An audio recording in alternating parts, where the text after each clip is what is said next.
السلام علیکم، welcome to my channel.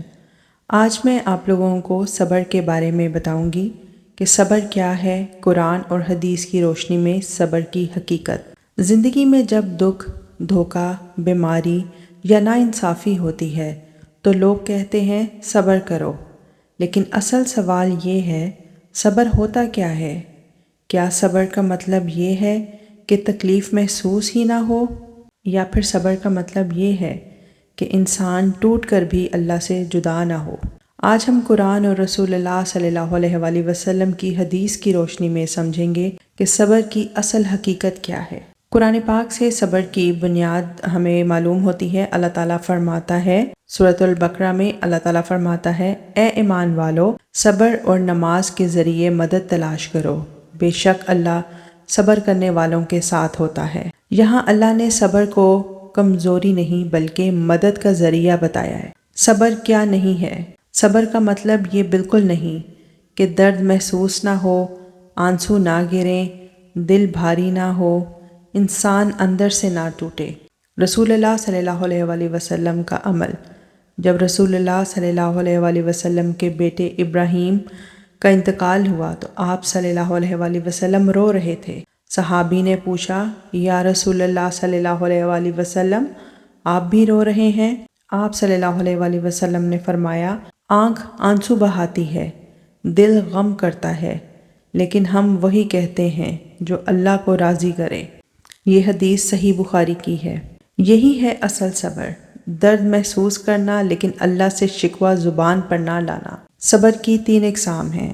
مصیبت پر صبر۔ اللہ تعالیٰ فرماتا ہے قرآن پاک میں سورۃ البقرہ میں، صبر کرنے والوں کو خوشخبری دے دو، جب ان پر مصیبت آتی ہے تو کہتے ہیں ہم اللہ کے ہیں اور اسی کی طرف لوٹ کر جانا ہے۔ دوسری ہے گناہ سے بچنے کا صبر۔ گناہ کا موقع ہو اور پھر بھی خود کو روک لینا، یہ صبر کا سب سے مشکل درجہ ہے۔ ایک حدیث ہے مسند احمد، جو شخص اللہ کے خوف سے گناہ چھوڑ دیتا ہے اللہ اسے بہترین بدلہ دیتا ہے۔ اور تیسرا ہے عبادت پر صبر۔ نماز، حجاب، حلال پر قائم رہنا، یہ بھی صبر ہے۔ قرآن پاک میں اللہ تعالیٰ سورہ طٰہٰ میں فرماتا ہے، اور اپنے گھر والوں کو نماز کا حکم دو اور خود بھی اس پر صبر کرو۔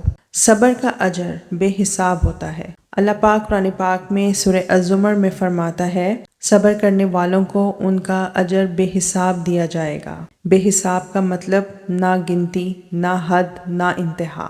صبر اور اللہ کی قربت کے بارے میں رسول اللہ صلی اللہ علیہ وآلہ وسلم نے فرمایا ہے، یہ صحیح مسلم کی حدیث ہے کہ مومنین کا معاملہ عجیب ہے، ہر حال اس کے لیے بہتر ہوتا ہے، خوشی ملے تو شکر، مصیبت آئے تو صبر، دونوں اس کے لیے خیر ہیں۔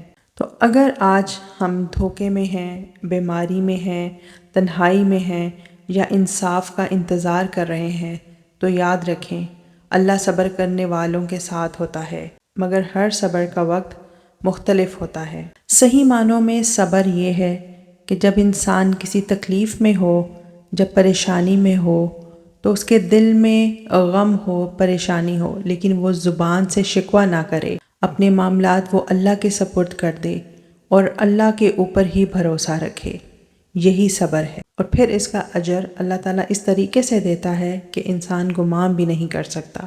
صبر کا مطلب یہ نہیں ہوتا کہ انسان کو درد نہ ہو، یہ سب سے بڑی غلط فہمی ہے۔ درد ہونا یعنی صبر ٹوٹنا نہیں، رونا صبر ٹوٹنا نہیں، دل کا بھر آنا یہ بھی صبر ٹوٹنا نہیں، اندر سے ٹوٹ جانا یہ بھی صبر ٹوٹنا نہیں، یادیں آنا، سوچ، غصہ کرنا، بے چین ہونا، یہ صبر ٹوٹنا نہیں۔ صبر اصل میں یہ ہے کہ درد کے باوجود اللہ کو نہ چھوڑے، درد ہوتا رہے، دل ٹوٹ جائے، رات کو نیند نہ آئے، آنکھ رو دیتی ہے، زخم پھر سے کھل جائے، اندر بجلی کی طرح درد چلے، لیکن بندہ اللہ سے جڑا رہے، اس کی تقدیر کو غلط نہ کہے اور اس سے منہ نہ پھیرے، بس اتنا، یہی صبر ہے۔ صبر کا مطلب جذبات کو مار دینا نہیں ہوتا۔ صبر کا مطلب یہ نہیں کہ کچھ محسوس نہ کرو، تکلیف مت لو، رونا بند کرو، سب کچھ ایکسیپٹ کر لو، نہیں۔ صبر کا مطلب یہ ہے کہ میں درد میں ہوں لیکن پھر بھی میں اللہ کا ہاتھ نہیں چھوڑوں گی، یہ ہے صبر۔ ایک بہت ہی پیاری دعا ہے۔ قرآن پاک میں اللہ تعالیٰ نے سورۃ الاعراف میں فرمایا، اے اللہ ہم پر صبر نازل فرما اور ہمیں اسلام پر ہی موت دے۔ میں امید کرتی ہوں کہ آپ سب کو میری یہ ویڈیو پسند آئی ہوگی۔ اللہ تعالیٰ ہم سب کا حامی و ناصر ہو۔ اللہ حافظ۔